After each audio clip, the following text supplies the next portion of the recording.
तुम लोग इधर क्या कर रहे हो? खैर, अब आ ही गए हो तो मामला एंड तक देख के जाना। और आज की वीडियो में मैं तुम लोगों को बताऊंगा कि अगर तुम लोगों की गाड़ी में कोई मसला आ जाए तो तुम लोग उस मसले को डायग्नोस कैसे करोगे, सिंपल स्टेप्स के अंदर। अगर तुम उसको खुद ठीक नहीं कर सकते तो कोई मसला नहीं, लेकिन कम से कम उन स्टेप्स को फॉलो करते हुए आप ये पता चला सकोगे कि आपकी गाड़ी में क्या मसला है, और मैकेनिक आपको चूना नहीं लगा सकेगा। कम से कम आपको ये पता होगा कि आपकी गाड़ी का क्या मसला है और ये मसले हो सकते हैं, आप उससे हट के उसको काम करने नहीं दोगे। तो शुरू करते हैं। उससे पहले मैं तुम लोगों को एक वीडियो दिखाता हूँ और वो देखते हैं, और उससे इस गाड़ी का जो मसला है वो तुम लोगों को पता चल जाएगा। अगर नहीं चलेगा तो कोई मसला नहीं, मैं बताऊँगा इसके साथ क्या हो रहा है और फिर हम उसको प्रॉपर डायग्नोज करेंगे स्टेप्स के थ्रू। तो मिलते हैं उस वीडियो के बाद। तो हम जब स्टार्ट करते हैं, ये गाड़ी स्टार्ट हो गई है लेकिन अभी इसका जनरेटर नहीं चला। थोड़ी सी रेस देने पे जब हम इसका जनरेटर ऑन होता है तो ये गाड़ी आरपीएम गिरते हैं और बंद हो जाती है। दोबारा यही काम करते हैं।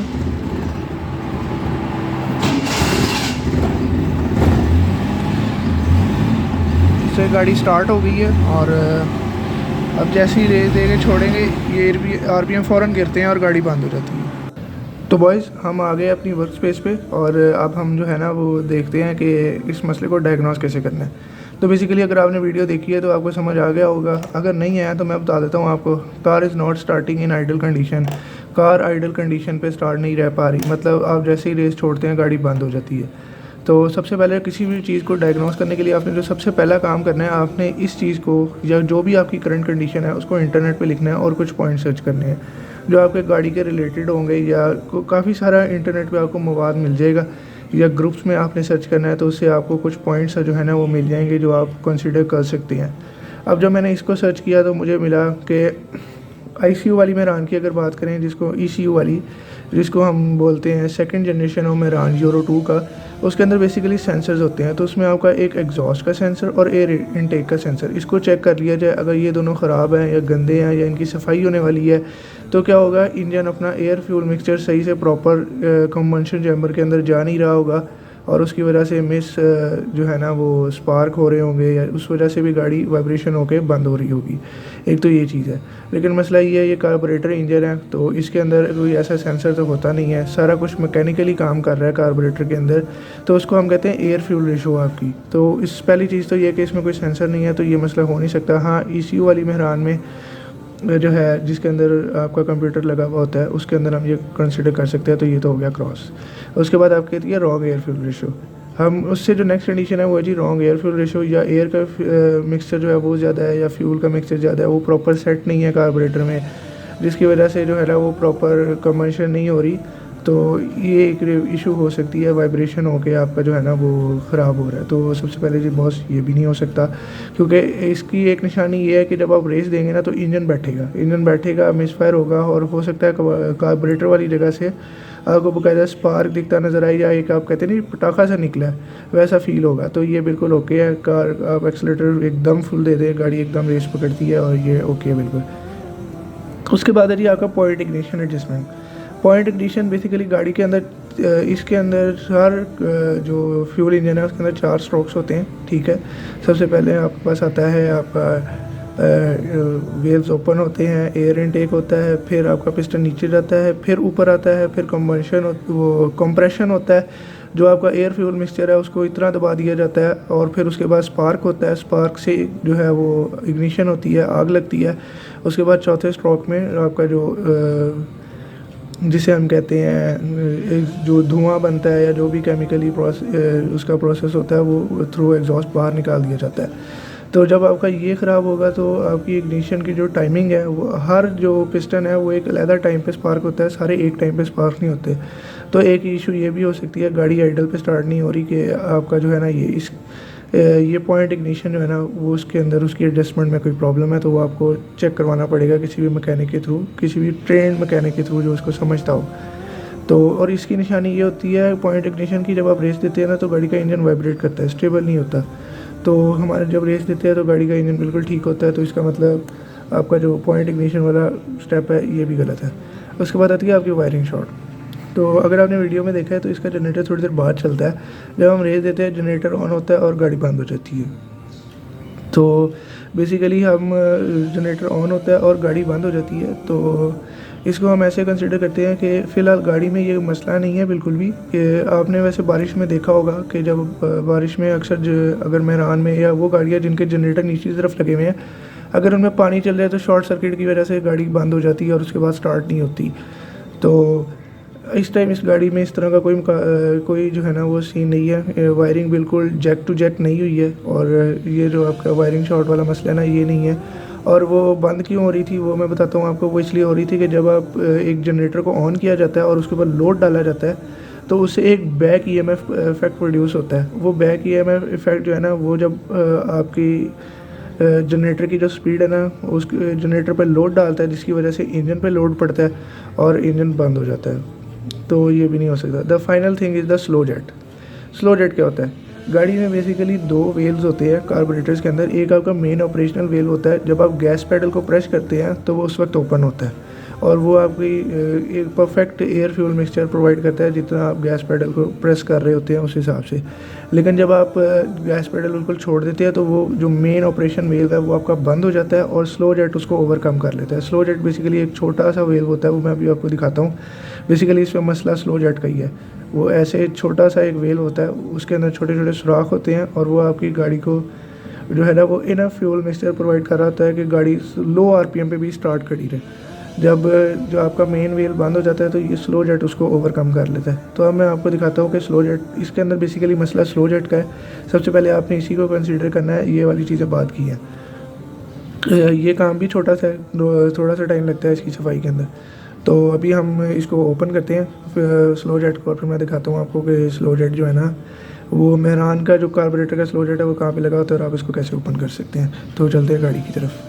तो जी अब आ गए हमने अपनी गाड़ी की तरफ और हमने जो है ना वो एयर फिल्टर का जो पैन है वो उतार लिया हुआ है और अब हम इसका लोकेट करते हैं कि इसका जो स्लो जेट है वो होता कहाँ पे है। तो इस टाइम ये कार्बोरेटर है और कार्बोरेटर की बैक साइड पे आ रहे हैं अगर आप, तो आपको ये एक नट नज़र आ रहा है, ये जो ये नट लगा हुआ है। तो बेसिकली ये नट, ये लॉक है इसका और इसके नीचे एक एयर जो है ना वो आपका स्लो जेट है। तो सबसे पहले आपने 4 मुंह वाला पेंचकस लेना है और इस नट को खोल लेना है। तो इसको खोलते हैं और फिर मैं आपको दिखाता हूँ।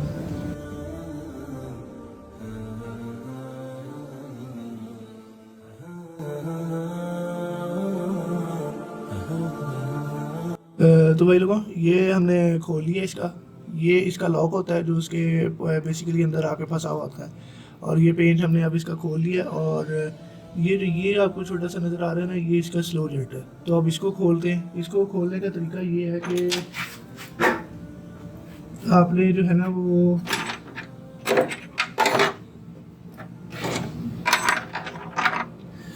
आपने एक ये ऐसा सा खड़पिंचा लेना है। इसको हम बेसिकली जुगाड़ी तरीके से खोलेंगे क्योंकि इसके अंदर ना बेसिकली एक लॉक होता है जो एक खास पेंचकस से ही आप कह लें स्क्रू ड्राइवर से खुलता है। तो वो हम खोल नहीं सकते। तो हम क्या करेंगे, हम इसके अंदर ना, इसके अंदर ऊपर सुराख होता है एक छोटा सा, तो हम इसमें ऐसे पेंचकस कस देंगे, ये पेंच अंदर चला जाएगा। उसके बाद हम इसको इस पेंच से पकड़ के थोड़ा थोड़ा करके खींचेंगे। आज ध्यान रहे एकदम नहीं खींचना क्योंकि बहुत बड़ी हैंकी पैंकी हो सकती है। अगर ये गिर गया, ये मिलता नहीं है इतनी आसानी से और आपको ना खूब जलालत जो है ना वो झेलनी पड़ सकती है। तो ये देखते हैं, ये मैंने जो फ्यूल इसका एयर स्लो जेट है ना ये निकाल ली है और ये देखें तो ये इसका स्लो जेट है। ये छोटा सा जेट है, इसके अंदर इसके अंदर आपको अगर दिखा सकूं तो ये 1 मिनट में कैमरा फोकस करता हूँ। ये देखें तो ये इसके जो है ना बेसिकली स्लो जेट के बॉल में जो आपके इंजन को एक इतना एयर फ्यूल मिक्सचर प्रोवाइड करते हैं कि आपका जो इंजन है ना वाइडल कंडीशन पे स्टार्ट रहेगा। और ये इसके जो है ना वो इस टाइम बंद हो चुके हैं। अभी इनको खोलते हैं और फिर इसको दोबारा लगाते हैं। जी अपनी वर्क स्पेस से जाने के मैं यहीं पे ले आया हूँ। इसकी आपने एक सुई की मदद से जो है ना वो साफ़ करना है और हम इसको बेहतर है कि आप पेट्रोल से धो लें, लेकिन अगर आप इसको सुई से साफ़ भी कर लें तो काम आपका चल जाएगा। तो हमने इसकी सफाई करनी है ऐसे। इसके अंदर ये अच्छी तरह इसके सारे सुराख खोल लेने एक एक करके और इसके अंदर बेसिकली 4 सुराख होंगे। इसके अंदर 4 साइड पे होंगे और एक ये फ्रंट पे होगा। ये 4 सुराख आपने इसके अच्छी तरीके से खोल लेने हैं और इसके अंदर आपने फूंक मार के चेक करनी है। अगर तो हवा आपको लग रहा है कि हवा इजीली गुजर रही है तो फिर आपने इसको जो है ना साफ़ करके दोबारा लगा देना है। तो इसको दोबारा लगाने का बड़ा आसान तरीका है। आपने पेंचकस लेना है 2 मुँह वाला, और पेंचकस लेके आपने इसके दरमियान में ऐसे फंसाना है और इसको पहले आप अंदर डाल दें, क्योंकि अगर ये गिर गया तो बहुत मसला हो सकता है। इसको अंदर डाल दिया और यहाँ पे बेसिकली छोटे पेंचकस चलते हैं, लेकिन पीछे जो सुराख होते हैं ना उसमें आप रख के कोई भी बड़ा पेंचकस अंदर इजीली फंसा सकते हैं। और ये जो आपका स्लो जेट है ना, ये अंदर चला गया है। अब हमने इसको जो है ना दोबारा वैसे ही बंद कर देना है। तो इसको बंद करने के लिए इसका लॉक दोबारा लेते हैं, और इसकी जो स्लो जेट की एडजस्टमेंट है ना, बेसिकली वो इसके लॉक के साथ ही होती है। जहाँ पे ये फंस जाएगा ना आके, वहाँ पे आपने लॉक करके इसको बंद कर देना है। तो हम इसको पहले थोड़ा सा पेंच को कस लेते हैं। ध्यान रहे यहाँ पे छोटा पेंच होता है, इस तरह का पेंच लगा हुआ होगा, ये जो ये है। तो ये आपने बड़ी एहतियात से खोला है। मेरा पिछले वाला गिर गया था और वो अभी तक मिला नहीं है, क्योंकि यहाँ इतनी सारी जगह है, कब कहीं भी चला जाएगा तो आप कैसे ढूंढेंगे। तो अब हमने इसको देख कर लिया। अब ये ऐसे है और जबकि स्लो जेट ऐसे खड़ा हुआ है, तो हमने स्लो जेट को इस तरह करना है ताकि ये वाला लॉक इसके अंदर फंस सके। अगेन हम यहाँ पे पेंचकस घुसाते हैं और स्लो जेट को देखते हैं कि उसका कैसे निकालना है। इसको थोड़ा सा और मज़ीद घुमाते हैं ऐसे। ये देखें, तो ये घूम चुका है, अपनी जगह पे आ गया। और हम इसको अब इसकी लॉक को इसके अंदर फंसाते हैं और ये लॉक अंदर फंस चुका है। और अब हम दोबारा पेंचकस लेते हैं। मैं ये लंबे पेंचकस का इस्तेमाल कर रहा हूँ जो यहाँ इजीली चला जाता है, और हमने अब इसको जो है ना यहाँ पे ऐसे कस देना है। ये है कि जी आपकी स्लो जेट की, ये आप घर में कुछ टाइम के बाद, 1 महीने के बाद खुद भी कर लिया करें, इजीली हो जाता है। उसके बाद आपने इसको ऐसे रखना है और एक प्लास की मदद से, अगर आपके पास ये वाला पेंचकस है तो आपने इसको टाइट कर देना है, ऐसे पकड़ के। मज़ीद थोड़ी देर आपने टाइट करना है ताकि ये गिरे ना या इसका कोई मसला ना हो। तो आपका ये काम बिल्कुल ओके हो चुका है। और अब हम गाड़ी को स्टार्ट करके देखते हैं कि जो मसला आपने वीडियो में देखा था क्या वो सॉल्व हो चुका है कि नहीं। तो चेक। तो बॉयज़ गाड़ी के अंदर आ चुके हैं और अब बिस्मिल्लाहिर्रहमानिर्रहीम पढ़ के इसको स्टार्ट करते हैं। आप देख सकते हैं मैंने अभी कोई रेस नहीं दी है, गाड़ी को कुछ भी नहीं किया है, और गाड़ी जो है ना वो स्टार्ट हो गई है और RPM भी स्टेबल है। अब हम इसको, ये इसका जनरेटर भी ऑन हो गया है और आप देख सकते हैं RPM भी स्टेबल है, और गाड़ी जो मसला आपको उसके अंदर नज़र आ रहा था वो ख़त्म हो चुका है, और गाड़ी जो है ना वो बिल्कुल स्टार्ट खड़ी है, आइडल कंडीशन में। ये वाइब्रेशंस की आपने टेंशन नहीं लेनी है। कोल्ड स्टार्ट जो होती है थोड़ी सी गर्म होगी तो ये बिल्कुल ठीक हो जाती है। अब आपने करना ये, अब आपने अपना ये पैर उठाना है और इसको दोबारा अनट्रैक कर देना है और आपका जो है ना वो काम हो जाएगा। तो यार अगर आप लोगों को वीडियो अच्छी लगी तो चैनल को लाइक, सब्सक्राइब और शेयर कर देना, क्योंकि ये मैं आपके लिए ही बनाता हूँ कि अगर आप मैकेनिक्स के पास जाएंगे तो वो आपसे वैसे ही इस चीज़ को साफ़ करने के 500-600 रुपये ले लेंगे और आपको लगेगा जैसे उन्होंने कोई बहुत बड़ा काम किया है। हार्डली इस काम को 5 मिनट लगे हैं। स्लो जेट निकाल के साफ़ किया, दोबारा लगाया, गाड़ी के RPM भी स्टेबल हो गए हैं और गाड़ी जो है ना वो बिल्कुल ओके हो गई है। तो इंशाल्लाह नेक्स्ट वीडियो में मिलते हैं। और यार देरी के लिए माजरत, क्योंकि यूनिवर्सिटी में बहुत बिजी होता हूँ, घर का भी अकेला बड़ा फर्द हूँ और काम भी सारे मैंने ही करने होते हैं, इस वजह से वीडियोस बहुत लेट आती है। लेकिन मैं उम्मीद करता हूँ आप लोगों का रमज़ान अच्छा गुजर रहा होगा, और अब तो 3 दिन रह गए, रमज़ान ख़त्म हो जाएगा। अल्लाह ताला हमें इसकी कदर करने की तौफीक अता फरमाए। इंशाल्लाह मिलते हैं नेक्स्ट वीडियो में। उस वक्त के लिए अपने गिरदोनों आगे लोगों का ख्याल रखिएगा। शुक्रिया, अल्लाह हाफ़िज़।